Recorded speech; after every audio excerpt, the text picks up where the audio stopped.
Welcome to the Salmon Runs YouTube. Enjoy the video. You start by making sure Snapchat is updated and has camera permission. This gives access to depth features.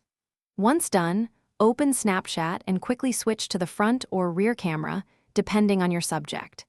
Tap the subject on screen to set focus, then hold to lock AE/AF so exposure and focus stay consistent. This early lock makes depth effects more reliable when you add portrait blur or lenses, so set it now before you apply any effect or take a photo.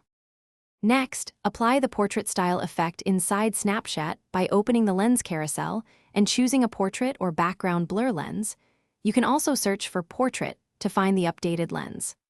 Once the lens is active, adjust the blur strength with the slider or pinch gestures so the subject remains sharp while the background softens.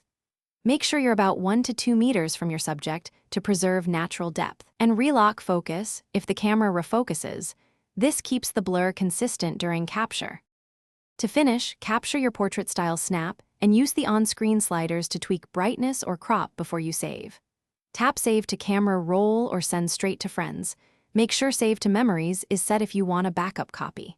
If the portrait blur isn't applying, check that Snapchat has depth access in iPhone settings, confirm both Snapchat and iOS are updated, then force close and relaunch the app. If that fails, clear Snapchat cache.